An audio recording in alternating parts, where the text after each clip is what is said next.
Hey there, good evening. Welcome to Wednesday Night Wellness Live. I'm Dr. Andrew Merrill here at Nightlight Chiropractic in downtown Orlando, and it is Wednesday night, and it's evening, and I'm just finishing up with my patients, and what that means is it is time for us to do our weekly video where we talk with you, the viewer, our patient, our friend, about the common things that we're seeing in practice day to day, and about the common topics that we're seeing in the media, and about what you can do to fix them and stay healthy. And I'm not going to talk about coronavirus, I promise, this week. We are doing our part here to make sure that there's proper hygiene going on in our office. I hope you're doing your part out there in your own lives to make sure that you're washing hands and avoiding unnecessary contact. But that's all I'm going to say about coronavirus. So that's going to wipe away that whole portion of our talk here this evening. I'm going to do a little bit of housekeeping as usual, the most common questions that we're getting and the answers that you need to know and kind of implement. And then we're going to talk a little bit about longevity, right? So tonight we're actually going to talk about a cool topic that's getting a lot of media attention, which is how to live longer and what you can do to live longer and healthier for as long as you can. So the housekeeping that I wanted to do real quick is about sleeping face down with a pillow underneath your stomach. So I've had 3 different patients this week come to me and they tell me, well, it's okay that I'm sleeping face down even though you told me not to because I have a pillow underneath my stomach that's pushing my spine flat. And that is actually the absolute worst thing that you can do. You're not supposed to sleep face down because it diminishes the curve. So it gets rid of the curves that you're naturally supposed to have in your spine. So you're not supposed to sleep face down anyways, but if you put a pillow underneath your stomach, you actually make that even worse. So this is not something that you're supposed to be doing. I'm not sure where they're all finding this information. Apparently, one of them told me that they found it on Google somewhere, but you're not supposed to be sleeping face down. And if you are sleeping face down, which you're not supposed to be sleeping face down, definitely don't have a pillow underneath your stomach. That's going to make the problem even worse, okay? So no sleeping face down, no pillows underneath your stomach, no room for any argument on that. It's not good for you. Okay, so let's jump right into tonight's topic, right? Tonight's topic, we're going to talk about longevity a little bit. And this book here, again, I think this comes out backwards for you guys, but it's called Lifespan, Why We Age and Why We Don't Have to by David Sinclair. Fantastic read for me. It might be a little bit much for a lot of other readers unless you absolutely love this subject and you love some of the nitty-gritty biology and science that goes on in the book. It got me into the topic of kind of what's going on in the research out there. I know there's a few other podcasters out there that have talked about this subject, so you might have seen other information come across. The interesting part to me about this is that each one of these different researchers in their own labs has come to slightly different conclusions about which path we're supposed to go. But I'm here to tell you this evening, a lot of that doesn't matter to you. Right? So we're going to talk tonight about some of the cool stuff that's cutting edge that I'm really all about, but then more importantly, I'm going to kind of shave that off and stop that and put it aside because none of this matters to you yet, right? Unless you are an earthworm or a yeast or maybe a hapless rodent running around in a maze, you are not going to get the benefit of a lot of this new stuff that's coming out as far as longevity goes. So understand that even if you were to read these books, even if you were to do a lot of what these books claim is going to make people live longer in the future, you cannot do this yet. It is dangerous for you to try this, even if you could get your hands on some of the stuff that they're talking about. So we're going to talk about the cool stuff first, but then we're going to shut that down and talk about the stuff that you can implement right now that will make you healthier for longer and probably live longer. So let's jump right into it. A lot of people don't even conceive of why we age, right? That's the starting paradigm is why do we age, right? Why do we get older? Why do I have white hair coming in here? Why do I have wrinkles on my face? How is this happening and why does this happen? And it happens because your DNA doesn't put itself together again once it gets broken. Right? So I think some of the figures that I saw was you have about 2 trillion breaks in your DNA every single day from various causes, right? Just what happens? Your cells get damaged, the DNA gets damaged, it has to repackage itself back together to repair itself. And as that happens, your DNA doesn't put itself together as good. Right? So you have this DNA that was there before. When it gets put back together and repaired by your cells, it's not as good as the original copy. And some of that breakdown is the wear and tear that turns into wrinkles and gray hairs and all kinds of other tissue damage and tissue decay that happens because this DNA doesn't put itself together as good the second time around after it's been injured, right? The good news is that what we're looking into is how to get, hi everybody, how's Samantha, hi Terry, hi Jeff.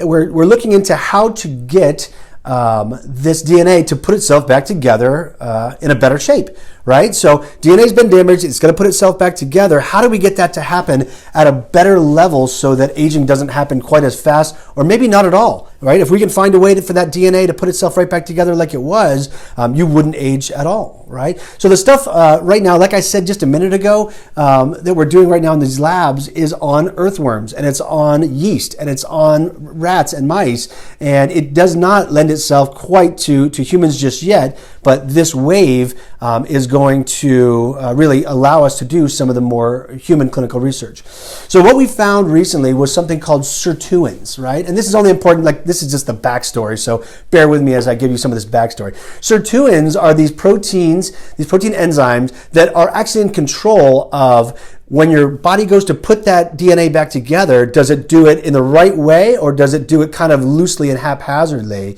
And so these sirtuins being flicked on allows your body to kind of repackage that DNA a little bit better, a little bit tighter. So you want these sirtuins to be working as best they can be, and what we're trying to find are the different chemicals that allow these sirtuins to upregulate and to do a better job packing DNA. I know, bear with me, right? Sirtuins, nobody cares about sirtuins. Get to the meat and potatoes here, Dr. Merrill. So what we found in the lab is that certain chemicals that we're already using for other things help to upregulate this sirtuin. So one of the first that we came up with was metformin. Right? Metformin is a medication that a lot of Americans are on for type 2 diabetes because it helps to control your A1C numbers just a little bit better. What we also found is that metformin helps to upregulate these sirtuins to help your DNA get repackaged a little bit better and a little bit faster and your body to go into this repair phase, right? So I'm not telling you to run out and do this, but a lot of these researchers are taking metformin right now to help with how their DNA is getting repackaged. It's kind of crazy, right? But there's a lot of Americans already using this stuff, so we know that it's safe. We just don't know that it works here quite yet. But in the research, when you're looking at mice, it works great. So I don't know. Like I said, we're going to go over the stuff that is unimportant to you first, and then we're going to go over the stuff that's important for you. So bear with me here just a minute. So resveratrol, the stuff that you find in wine, the antioxidant that you find in wine, we've also found that upregulates sirtuins. Again, not telling you to drink a bottle of wine here this evening, but resveratrol has been shown that it is beneficial to those sirtuins, so something to be said for it. Rapamycin, really cool story about rapamycin. If you were to go Google this, really neat. It's found on Easter Island, and then there's all kinds of uses for this stuff. But rapamycin is an anti-rejection medication that we use now for transplant recipients. And what we're finding is that it has a lot of other uses, and one of them is that it upregulates these sirtuins. So really cool stuff. But again, not ready for human use. So it's cool that it's out there. Everyone wants this stuff. And some of these longevity doctors, anti-aging doctors, are starting to give this stuff to patients. But I do not recommend that you go find this stuff. It is not, the safety profile on this has not been completed yet. It's not for you yet, right? So again, cool, but not really for you yet. So there's something that is for you that again is in the research, and you can get right now. So there's something called nicotinamide riboside. Again, not important for you. Just remember NR supplements that you can get right now. And what it is it's a derivative of B vitamins, right? So it's kind of a repurposed B vitamin that it upregulates these sirtuins, right? So your body needs this nicotinamide riboside to make these sirtuins work so that your body can repackage its DNA, and your body starts to run out of this nicotinamide riboside as you get a little bit older. So what we're doing is we're increasing the amount of that you have in your system so that your body does its job. Well, that's great. And this is something that you can do now, right? So this is the only thing that I am doing now of these little group of things. Again, like I said, this is not for you. Bear with me. We're going to get to what you need to be doing now. But you can start taking this nicotinamide riboside now. In fact, I think we're going to start carrying this at the office because that's how strongly I believe in where this supplement is going. And it's safe, and it's easy enough to use. Oh, my phone just started to fall on me. There we go. I'm still here. Okay, so let's get into what we're actually going to do. Am I still upright? Okay. All right, everyone's still watching. Okay, so these are all the things that you can't be doing yet or you shouldn't be doing yet. What actually are we going to do? Well, we're going to do HIIT training, right? We're going to do high intensity interval training. So it's really important, and it's been shown to kind of shock the body back into that repair phase, that if you do high intensity training at least 3 times a week, your body is going to use these sirtuins to upregulate how much that DNA or how well that DNA is getting repackaged. So if you're not doing high intensity training, if you haven't watched any of these videos, if you haven't been listening to anything I've said, you need to start doing this HIIT training, right? High intensity training. It's not frou-frou stuff. It should be hard. It's not supposed to be easy. It should be uncomfortable. Got to do it. Get in there and do it. I don't care if it's one of the gyms like Orange Theory or CrossFit, or if it's just you flipping a tire through your own parking lot or your own yard. Do it. High intensity interval. Go hard at it. It's going to make sure that not only are you stronger and fitter and ready to face the world, and you're younger as you're older, it's also going to maybe make you live longer. At least that's what the research says. So the second thing that you're supposed to be doing, that you need to be doing, is intermittent fasting. Now, I know we've got into this before. You can look back at these old videos on Facebook, on YouTube, on our blog. You can see where I kind of took the pieces of ketogenesis or ketosis diet, and I compared them against intermittent fasting, and I told you why I like intermittent fasting. And I still do, but this is another one of those reasons why, is that intermittent fasting has been shown to increase longevity. Wait a minute. Intermittent fasting helps to shock your body to think that it is actually fasting, so that you get the benefit of your body turning on this switch to say it's time to repair things. Right? So even better than intermittent fasting in the research is actual fasting, but I don't really advocate that, right? It doesn't lend itself to your day most of the time for most people. It doesn't lend itself to the society that we live in for most people. So I don't recommend full-on fasting most of the time. I recommend this intermittent fasting. Pick a meal, skip that meal, crunch all of your eating into a shorter time frame, and it's going to do good things for you.